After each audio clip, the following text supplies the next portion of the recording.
Bismillahirrahmanirrahim. Assalamualaikum warahmatullahi wabarakatuh. Selamat datang di cerita kita kali ini. Semoga apa yang kita bahas hari ini dapat membawa manfaat, inspirasi, dan hikmah bagi kita semua. Jangan lupa subscribe terlebih dahulu, like, komen, dan share ke teman kalian. Langsung saja kita mulai ceritanya. Kerajaan Tarumanegara adalah salah satu kerajaan tertua di Indonesia yang berkembang di wilayah Jawa Barat pada abad ke-4 hingga abad ke-7 Masehi. Tarumanegara menjadi saksi awal perkembangan peradaban Hindu-Buddhia di Nusantara dan merupakan cikal bakal terbentuknya kebudayaan Sunda. Awal mula kerajaan Tarumanegara konon.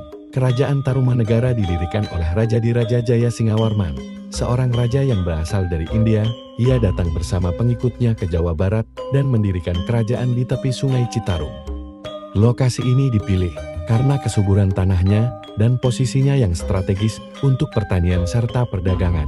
Nama Tarumanegara sendiri berasal dari kata Tarume, yang berarti Citarum, dan negara, yang berarti kerajaan atau negara. Jaya Singawarman, sebagai pendiri, memulai pemerintahan dengan bijaksana. Ia menyatukan wilayah-wilayah kecil yang tersebar di sekitar Sungai Citarum dan membangun sistem pemerintahan yang teratur. Saat Jaya Singawarman wafat, tahta dilanjutkan oleh putranya, Dharmayawarman, yang melanjutkan pembangunan kerajaan dan memperluas wilayahnya. Kerajaan Tarumanegara mencapai masa keemasan di bawah kepemimpinan Raja Purnawarman, cucu dari Jaya Singawarman. Purnawarman adalah sosok pemimpin yang bijaksana, kuat, dan dihormati oleh rakyatnya. Ia dikenal memiliki ambisi besar untuk memperluas wilayah Tarumanegara, sekaligus memperbaiki kehidupan rakyatnya. Di masa pemerintahannya, Tarumanegara berkembang menjadi pusat kebudayaan, ekonomi, dan politik yang kuat di Jawa Barat. Purnawarman juga terkenal dengan proyek-proyek pembangunan besar. Salah satunya adalah pembuatan saluran air yang disebut Gomatin. Dalam Prasasti Tugu, disebutkan bahwa Raja Purnawarman memerintahkan pembuatan saluran tersebut untuk mengairi sawah-sawah rakyat. Saluran ini sangat penting bagi rakyat karena mengatasi masalah kekeringan dan meningkatkan hasil pertanian. Berkat pembangunan saluran air tersebut, rakyat Tarumanegara hidup makmur dan sejahtera.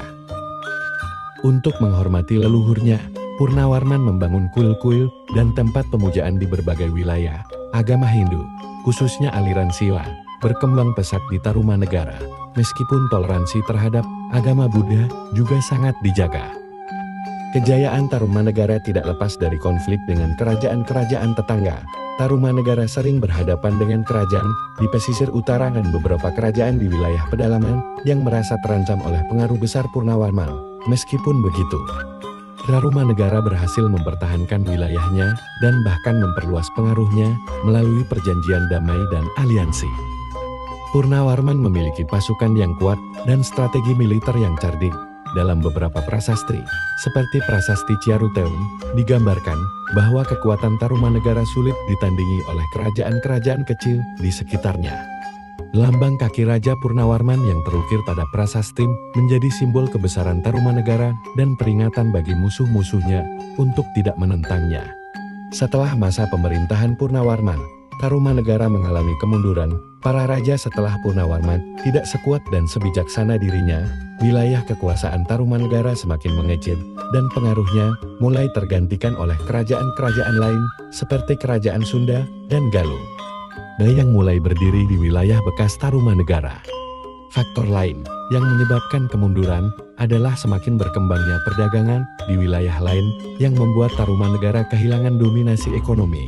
Selain itu, adanya serangan dari kerajaan di pesisir utara memperparah kondisi keamanan Tarumanegara. Setelah bertahan beberapa dekade, Tarumanegara akhirnya runtuh dan hilang dari sejarah, meninggalkan prasasti-prasasti dan peninggalan lainnya sebagai saksi bisu kejayaannya.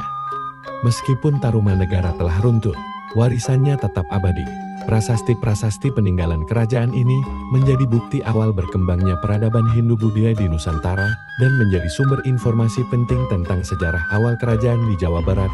Selain itu, sistem irigasi dan proyek pembangunan yang dilakukan Purnawarman menjadi inspirasi bagi kerajaan-kerajaan setelahnya dalam membangun kesejahteraan rakyat.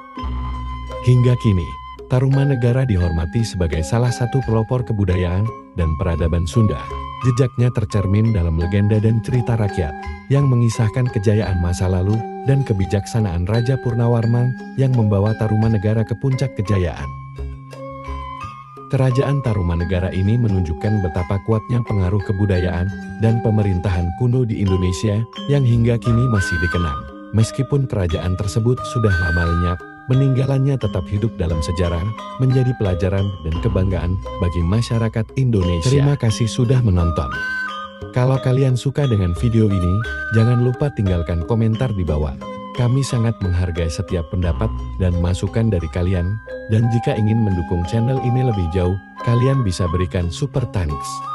Setiap dukungan dari kalian sangat berarti bagi kami untuk terus berkarya dan memberikan konten terbaik. Sampai jumpa di video berikutnya.